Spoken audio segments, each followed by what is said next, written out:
I'm Larry O'Connor alongside Emily Miller, who is in for a vacationing Brian Wilson. And it's time to check in on yesterday's devastating loss for Team USA at the hands of those chocolate-eating, waffle-making Belgian jerks. Yeah, Frenchies, almost. Yes, they were better. Yeah, they're wannabe Frenchies. It's even worse. Well, you know, come up with your own language, Belgians. NBC did this funny piece yesterday. They went to all these soccer watching parties, World Cup watch parties, and handed them a world map without the countries listed and tried to make them find Belgium. Nobody could. Well, Scott Goldberg joins us right now. And Scott, well, what's the mood like with Team USA? I mean, it was a valiant effort, but it seemed to me that for the entire match, they were back on their heels. I mean, it was just it felt inevitable that a goal was going to get past the amazing Tim Howard. Well, it did, Larry. And as Tim Howard said at the end of the game, the levee is going to break at some point, and that's what happened. I mean, you had a Belgian team that was just stacked with these world-class players. They're superstars in the best leagues in Europe. And everyone had been waiting for Belgium to really click and create opportunities because they hadn't quite gelled as a team to this point. But you saw the difference that having those world-class players, frankly, make. I mean, Tim Howard, absolutely world-class, plays in the Premier League for Everton. He had the best game ever in recorded history at the World Cup with 16 saves. But when you bring on a sub like Romelu Lukaku, who plays with Howard at Everton, and you see the difference he made in those 2 goals in extra time for Belgium, ultimately it just really was too much. And that really was the irony that he scored on his own teammate there. That must have been a tough pill to swallow for Tim Howard. I think it was, but he said at the end, "This is my job. This is what I signed up to do." It really was an incredible game that he had. He couldn't have done much more. And I was thinking the whole time, Roberto Martinez, who does some of the commentary on ESPN, must be absolutely loving this. It must have been the best game of his life because he's got both of these players, even though Lukaku is technically on loan from Chelsea. But yeah, Martinez coaches Howard at Everton. So, I mean, and these are the types of storylines that I think actually can sustain the sport's popularity in the U.S. now, because the Premier League is pretty widely broadcast, and there will be a chance when all this is over for new U.S. soccer fans to watch these stars at their day jobs now, to keep following Tim Howard and keep following the other players they might discover during the course of the World Cup. And all of this put together with the beach parties and the packed stadiums and the fact that the U.S. had more fans in Brazil buying tickets than any other fan base besides Brazil makes it feel like this time soccer might actually have the momentum that everyone said it has. This time, and that's what we do. It's every 4 years. I was just saying earlier, every 4 years, I'm so into soccer, and then I completely forget about it for 4 more years.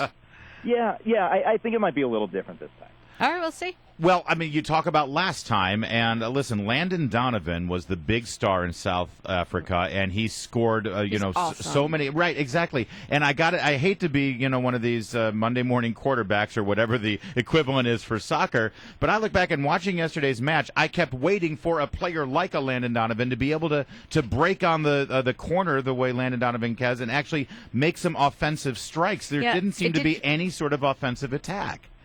Well, Donovan, he's a guy who skipped he took a 3-month sabbatical right before the qualifying started for the World Cup. He was getting older to begin with, so it was never a given that he was going to be on the squad. And it was no secret that Klinsmann didn't like the fact, Jurgen Klinsmann, the head coach, didn't like the fact that Donovan decided just to take a vacation from soccer and then had to kind of fight his way back. You look at the subs, though, that Klinsmann brought on and the differences they made in these games, whether it was John Brooks in the first game against Ghana or even Julian Green, the 19-year-old, scoring an incredible goal last night in the extra time. It's hard to say that Donovan necessarily in his current form would have been better than one of those guys, and given the other coaching decisions and tactical decisions that Klinsmann made along the way, it's going to be tough to second-guess him.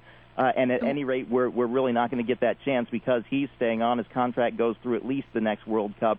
So it's clear that his ideas are what the U.S. Soccer Federation has. And what do you think happened in the overtime? Was it just sheer athleticism and our guys, the American team, just started getting tired? I mean, it is such an incredible athletic feat that they run up and down that field for 90 minutes. And was it just the extra time was just too much for them? Belgians had the better legs. Yeah, well, and you heard a lot of the commentators, especially the British ones, saying they had better quality. I mean, it's tough to hear But look at Chris Wondolowski, who came on for the U.S. and missed a shot just 6 yards away from almost an empty net. Dempsey had a couple of opportunities, but looked like he was running out of gas. And who did Belgium bring on at the end? They brought on Romelu Lukaku. Mm-hmm. So they had world-class subs behind world-class starters, and the U.S. is growing its talent pool, but we're just frankly not there yet. All right. So now what happens next?